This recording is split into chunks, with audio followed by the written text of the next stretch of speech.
Hola, ¿qué tal? Mi nombre es Karen Andrea Hernández Mendoza, soy estudiante de Pedagogía en México y el día de hoy voy a hablar un poco sobre el fracaso de la inclusión educativa, como parte de mi calificación para la materia de Dimensión Social de las Instituciones, misma materia, impartida por el maestro Osiel Isaac Mendoza García.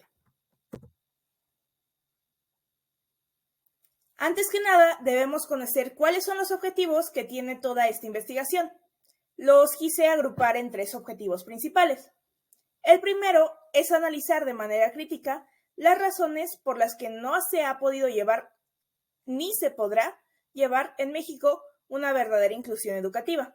Es decir, analizar todos estos factores que hacen que la inclusión educativa en México y en el mundo sea prácticamente imposible.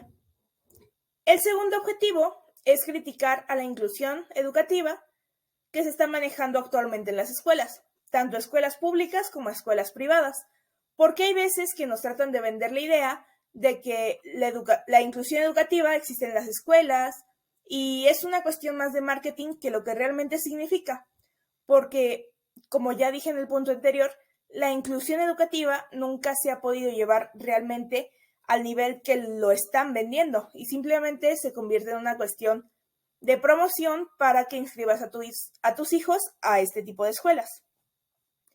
Y el tercer objetivo es hacer una investigación epistemológica que demuestre las razones por las que no se puede llevar a cabo una verdadera inclusión educativa. Primero, debemos conocer qué es la inclusión y por qué se ha puesto de moda este término en los últimos años, enfocado sobre todo en la inclusión en las escuelas. Según la UNESCO, la inclusión educativa significa que todos los estudiantes reciben los soportes que requieren para tener la oportunidad de participar como miembros de una clase.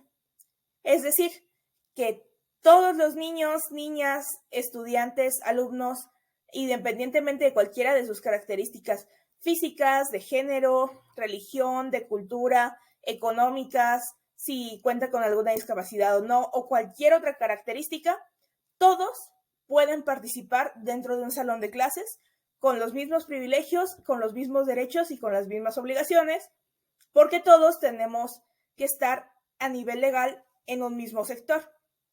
Entonces, lo que promueve la inclusión educativa es que absolutamente todas las personas podamos ir a las escuelas. ¿Qué es lo que realmente es la inclusión educativa? Es reconocer que las personas tienen habilidades y necesidades propias a los demás, es decir, reconocernos como individuos dentro de un grupo. Porque cuando un maestro se para enfrente de un salón, hay diferentes individuos, cada uno con sus necesidades, con sus características, con su forma de aprender y con sus problemas en casa. Entonces no se le puede enseñar y no se le puede evaluar a todos de la misma manera. Cada uno es diferente y el maestro tiene que tener la habilidad de enfocar su clase para las necesidades de cada uno de los individuos, independientemente de que tenga o no una discapacidad. Todos somos distintos y todos tenemos nuestras propias necesidades y nuestros propios criterios a los que queremos llegar. ¿Qué no es la inclusión educativa? No es una simple adición de personas al entorno educativo. Es decir, si una persona tiene alguna cierta discapacidad o alguna condición que les dificulte participar en un entorno educativo común, el tradicional que tenemos actualmente en México, no significa que ahora vamos a tomar a cualquier individuo y tratar de meterlos al sistema educativo que tenemos, porque eso no haría nada. Simplemente los forzaríamos y se acabarían frustrando de no tener opciones de poder estudiar en algún otro lugar. Entonces sería un muy grave problema porque no nos estaríamos enfocando en las necesidades propias de cada niño, sino que simplemente tomaríamos a los niños y los pondríamos en el sistema educativo mexicano, que es muy cuadrado, muy rígido, muy tradicionalista, y que ellos se adapten por su cuenta. Y eso para nada es una inclusión educativa. Ahora, ¿qué significa la palabra exclusión? La exclusión es una marginación sistemática privada de los beneficios sociales, al ser discriminados por pobreza, carencias formativas o alguna discapacidad. Y eso es todo lo que no debería de ser una inclusión, porque es completamente lo contrario. Ahora bien, no existe una verdadera inclusión educativa. Eso es una completa mentira. No existe y no lo existirá, porque es muy complejo que un maestro se adapte a todas las condiciones que tiene cada uno de los individuos que tiene en su clase. Ya de por sí no alcanza el tiempo para ver las necesidades de cada uno como para ponernos a evaluar si cierto niño tiene alguna necesidad, si cierto otro niño padece de algo. Hay maestros que sí lo logran hacer hasta cierto punto y que tratan de ver las necesidades de cada uno de sus alumnos, tratarlos como individuos, como personas, escuchar sus problemas, atender a todas sus quejas, sugerencias, pero poniéndolo en un contexto real, resulta súper difícil hacer que un maestro tenga ese acercamiento con cada uno de sus alumnos, sobre todo teniendo en cuenta que aquí en México las escuelas tienen salones con 40 personas. En escuelas públicas, en escuelas privadas tienden a ser un poco menos, pero de todos modos, tener en un mismo salón a 25 o 30 personas es muchísimo.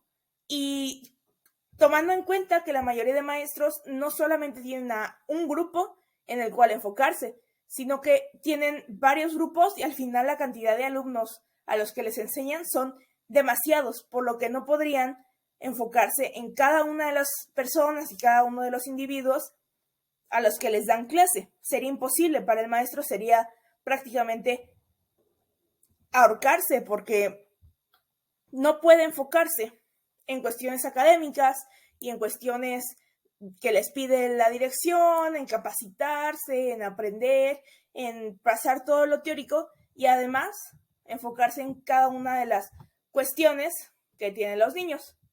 Y otra cosa importante es que el sistema educativo es excluyente ya de por sí, porque un sistema lo que hace es excluir a cierto tipo de personas.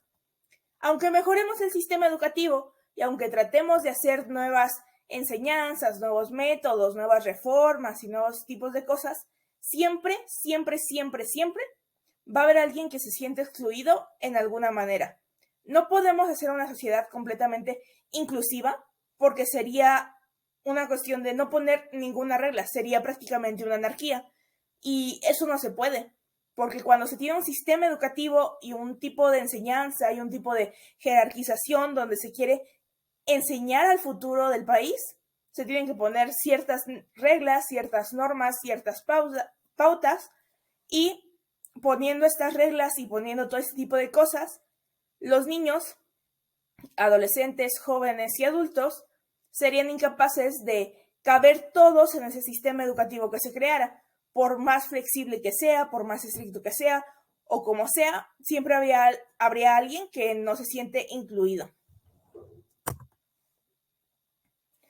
Pero a pesar de eso, hay una serie de pasos que podemos seguir como maestros para intentar llevar a cabo una mejor inclusión educativa.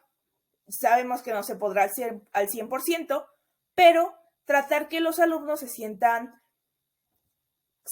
bien estando en la clase y que tomar en cuenta a cada uno como individuo, tomarlo en cuenta como grupo y que todos se sientan respetados y queridos por el maestro. Lo primero es respetar a todos los individuos por medio de un trato justo y equitativo. A todos los alumnos, independientemente de cualquiera de las características antes mencionadas, se les debe tratar de una manera equitativa y justa. No se puede tener preferencias por un alumno porque tenga alguna característica que al maestro le guste, ni se puede tratar mal a otro alumno porque tenga otras características que al maestro no le guste. Siendo maestros, lo que se tiene que hacer es tratar a las dos personas de la misma manera porque los dos son individuos y los dos merecen respeto. El segundo punto es optimizar las infraestructuras de las instituciones, porque esto genera muchos problemas, ya que si tenemos algún alumno con alguna discapacidad, por ejemplo, que tenga que utilizar silla de ruedas, que sea ciego y no pueda ver las indicaciones que se ponen en los salones, que tenga que utilizar cierta rampa, si la institución no cuenta con la infraestructura, le va a ser prácticamente imposible al alumno poderse concentrar y poder tener la capacidad de poder asistir a las escuelas. Y es muy triste que aquí en México no se tenga esa visión y no se tenga ese conocimiento de que hay muchas personas que cuentan con discapacidades físicas que les prohíben ir a las escuelas. Por lo que muchos de estos niños acaban yendo a escuelas especiales y acaban saliéndose de su formación educativa a una edad muy temprana, porque no encuentran las escuelas y no encuentran los niveles ni las carreras que ellos quieren, que tengan la infraestructura y las condiciones para que ellos puedan estudiar allí. Y esto es muy complejo porque si ya de por sí para un alumno con condiciones físicas dentro del rango de lo común, es difícil encontrar una carrera, es difícil encontrar una universidad que te acepte, que te gusten sus características, cuando tienes esta limitante que la escuela tiene que tener rampas o elevador, o que la escuela tiene que tener condiciones para que tú te puedas trasladar en ella y ser autónomo, se vuelve 10,000 veces más difícil, se vuelve prácticamente imposible, porque casi no hay escuelas en México que se encarguen de mejorar su infraestructura y tratar de ser más incluyentes. El próximo punto es generar una inserción donde todas las personas tengan derecho a una educación de calidad, porque hay muchas personas que no cuentan con los ingresos económicos para pagarse una escuela y resulta muy complejo porque a veces cuando no tenemos cubiertas las bases de nuestra formación, como es la alimentación, tener un lugar donde vivir, tener amor, tener cariño, no se puede pensar en ir más allá y quererse formar educativamente para mejorar su nivel económico, porque lo que se quiere es sobrevivir. Y es muy triste que en México la mayoría de sus personas estén de clase media, baja a baja, y no pueden tener las posibilidades de ir a una escuela como nosotros tenemos ese privilegio de poder ir a una escuela.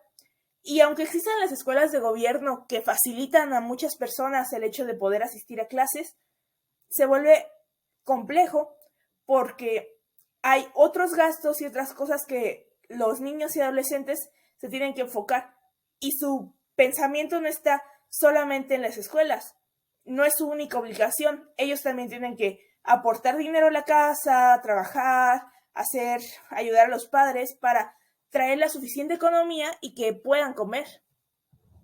Por lo que resulta indispensable generar nuevas becas, generar nuevos convenios, pero becas en serio, que sí les sirvan, becas alimenticias, becas para que se puedan trasladar y que así no tengan que perder su tiempo siendo explotados por empresas, siendo explotados por sus papás, para que trabajen en una edad donde deberían de estar aprendiendo o donde deberían de estar jugando. El siguiente punto es mejorar las actitudes que tienen los profesores y el trato de estos para con las personas que necesitan ser incluidas.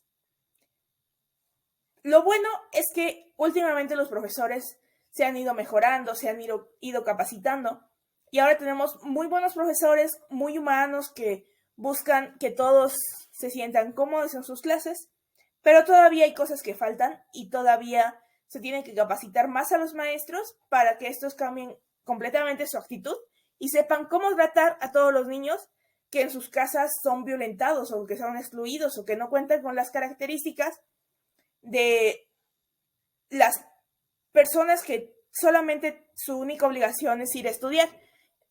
Personas que tienen alguna condición física o que tienen alguna condición económica que no les permite solamente enfocarse en los estudios. Y el último punto es mejorar la calidad de la educación. No se puede hacer nada solamente con los maestros o solamente con los alumnos o solamente cambiando reformas y cosas, sino se aplica el gobierno y la SEP a apoyar a todos los alumnos a que se haga una educación de calidad, apoyar a los maestros, apoyar a los directivos, apoyar a los administrativos, a todas las personas que dependen del sistema de educación para que ésta vaya mejorando poco a poco, poco a poco. Sé que va a ser algo muy paulatino y que se necesita de mucho para que esta innovación y esta calidad en la educación vaya mejorando, pero poco a poco se puede lograr. Hay 3 tipos de inclusión educativa: la total, la parcial y la integración. La total es cuando todos los niños asisten a un sistema educativo tradicional, como el que lo conocemos aquí de las escuelas públicas. Entonces se insertan a todos estos niños con alguna discapacidad o con alguna condición que les genere conflictos a la hora de estudiar en un sistema educativo normal, tradicional, para que ellos se adapten poco a poco y convivan con más personas. El parcial funciona prácticamente igual que el total, solo que ahora a los alumnos que cuenten con estas características y necesiten un apoyo extra, tienen como cierto tipo de tutores o cierto tipo de ayuda que les puede apoyar a estudiar, a llevarse mejor con sus amigos, a cierto tipo de cosas que se necesitan en la escuela. Entonces los niños asisten a sus clases normales y después tienen horas donde el tutor les apoya en lo que les haga falta. Y la integración es el más desmotivante y un poco más triste, porque se utiliza principalmente en los niños, adolescentes y adultos que no pueden entrar en este sistema educativo, entonces se les envía a escuelas especiales donde ellos puedan aprender habilidades, nuevas capacidades, que aprendan a llevarse con las demás personas y después que tengan cierta conducta que el sistema educativo requiere, ahora sí se les puede insertar dentro del sistema educativo. Es muy triste porque lo que se hace aquí es moldear a los niños a como el sistema educativo lo exige y no el sistema educativo moldearse a los niños.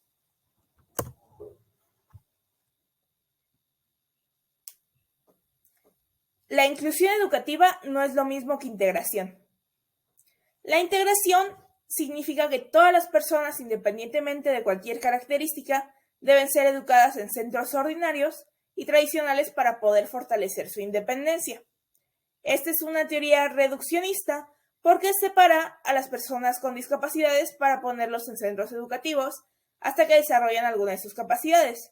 Lo mejor, como ya lo habíamos dicho, es que con la inclusión todas las personas puedan ir a escuelas como tradicionales o escuelas donde puedan convivir todos. Pero con la integración lo que se hace es separarlos y después meterlos a sistemas educativos más ordinarios, pero lo único que se está haciendo es moldear a las personas a como el sistema lo pide. Y es que este sistema busca una serie de homogeneidades, porque la mayoría de los profesores, la gestión educativa, están centradas en la homogeneidad, las cuales no son capaces de seguir en estas clases algunos tipos de alumnos. Siempre nos piden que de tal a tal nivel ya sepamos matemáticas, de tal a tal nivel ya sepamos escribir, que de tal a tal nivel ya sepamos leer. Y se busca que todos los alumnos vayan siguiendo esta línea del conocimiento y pareciera que si no lograste llegar a ese punto del conocimiento en la edad que tenía que ser, ya fracasaste. Y la verdad es que muchos alumnos no entramos en este tipo de educación donde tienes que hacer las cosas paso por paso para poder entrar. Y es muy complejo que los alumnos se adapten al sistema educativo. Ahora, la equidad educativa significa una igualdad de oportunidades educativas en el punto de partida y en el punto de llegada. Esta definición es de Mancebo y Goyeneche. La exclusión del conocimiento es el fracaso de los procesos de la escolarización. Esta no se resuelve expandiendo la oferta escolar, ya que el desarrollo de conocimientos es el resultado de condiciones sociales determinadas. Es decir, no basta simplemente con hacer más escuelas y poner más escuelas en lugares marginados o en lugares más rurales si no se cambia el sistema que se viene manejando, porque al final va a ser el mismo sistema y aunque se pongan más escuelas, igualmente va a haber niños que no puedan entrar a ese tipo de instituciones. ¿Cuáles son las repercusiones del sistema económico en la inclusión educativa? El objetivo principal de la inclusión educativa es que las personas puedan ser partícipes de su sociedad y de su sistema, garantizando el aprendizaje y el desarrollo a todos los estudiantes y poniendo más atención a las personas vulnerables. Pero cuando en México la mayoría de las personas son de un sector o de una clase económica baja, no se les puede meter a los mismos tipos de escuelas porque requieren cierto tipo de cuidados y ciertas cuestiones que quizás estén violentando en sus hogares, como el maltrato infantil, la explotación, no viven en condiciones como debería de ser, y el sistema económico es muy preocupante en México porque hace que estos niños no vayan a la escuela y no salgan de su medio, entonces no tengan la oportunidad de crecer y conocer otro tipo de cosas. Pero, ¿cuál es el papel del maestro dentro de todo esto? Los maestros deben de estar en constante capacitación para que así sepan adaptarse a los diferentes contextos sociales y a los cambios que están sucediendo constantemente dentro de la educación. Un buen maestro es el maestro que sabe escuchar a todos sus alumnos y que comprende de dónde vienen, a dónde van, cuáles son sus metas, cuáles son sus sueños, y que también se adapte fácilmente a todas estas nuevas reformas y nuevos cambios que pasan día con día.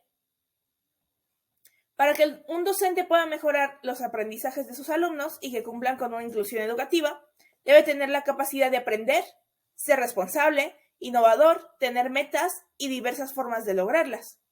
Pero para que se pueda llevar a cabo una verdadera inclusión, hace falta la responsabilidad y el compromiso del sistema educativo. El maestro debe tener ciertas características y se tiene que estar capacitando constantemente, tiene que tener una formación continua. Pero si el sistema educativo no apoya a los maestros y a los directivos, no sirve de nada que un solo maestro esté yendo a capacitaciones, esté yendo a tomar clases extra o esté yendo a entender a las ciertas comunidades, si el sistema educativo siempre lo va a tirar y le va a decir, no hagas eso porque no sirve de nada, no tenemos alumnos así, no sirve que te esfuerces. Hay que incentivar a ese tipo de maestros y hay que mejorar todo el sistema educativo.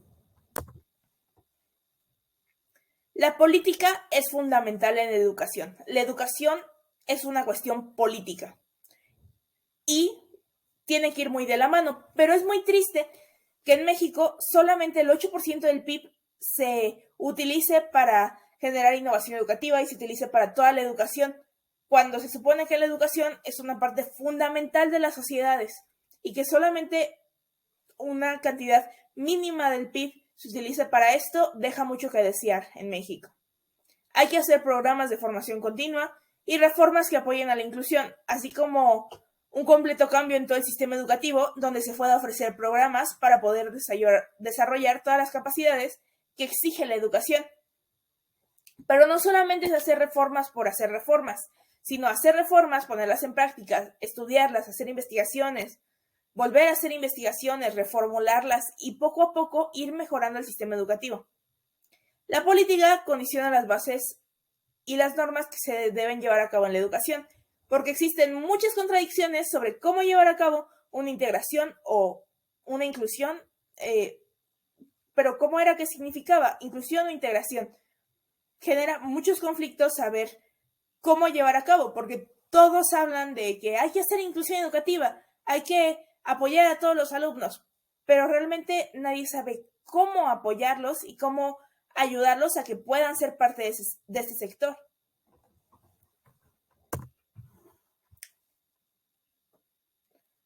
Estas son las razones por las que no puede existir la inclusión educativa. Puse nada más 4, desde luego que hay muchas más, pero creo que con estas 4 podemos centrarnos muy bien en los principales puntos por los que no podría haber.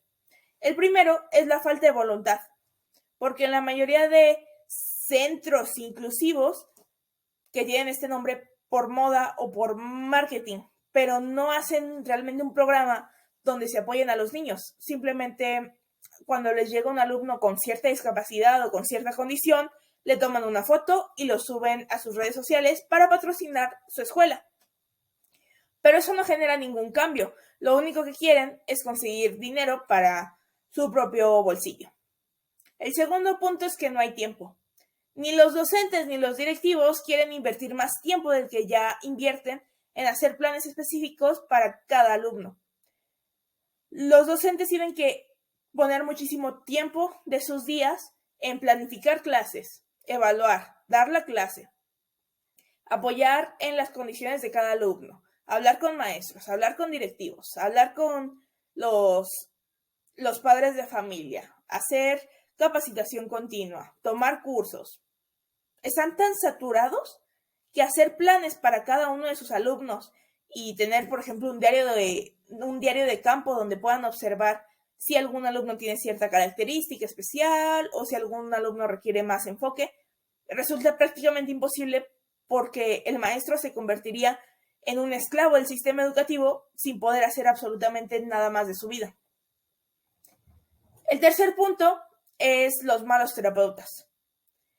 Está muy bien que en las escuelas haya el sector de psicopedagógico, pero en mi poca experiencia no funciona exactamente como debería de ser. Simplemente lo utilizan como una excusa de criticar a los niños de por qué no están sacando las calificaciones que deberían de sacar o que el sistema dice que debería de sacar.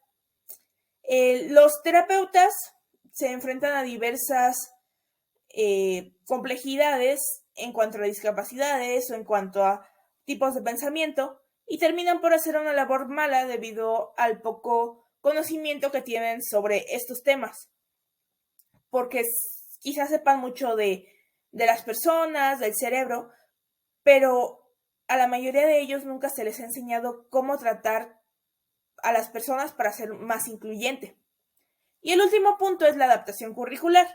No a todas las personas son aptas para adaptarse al mismo sistema educativo, por lo que es el sistema quien debería adaptarse a ellos. Como les dije ya hace rato, la escuela quiere que hagamos una y otra vez lo mismo y que a cierto nivel los niños lleguen aquí, que cuando pasen a quinto de preparatoria ya elijan su carrera y ese tipo de cosas que a veces presionan demasiado y los niños que tienen algún conflicto, problema, discapacidad, condición distinta, les cuesta todavía más adaptarse a este sistema, por lo que el sistema es quien debería adaptarse a ellos, pero es muy complejo, es casi una utopía, porque hacer una adaptación curricular para cada uno de los 1000 alumnos que hay en la escuela resulta imposible.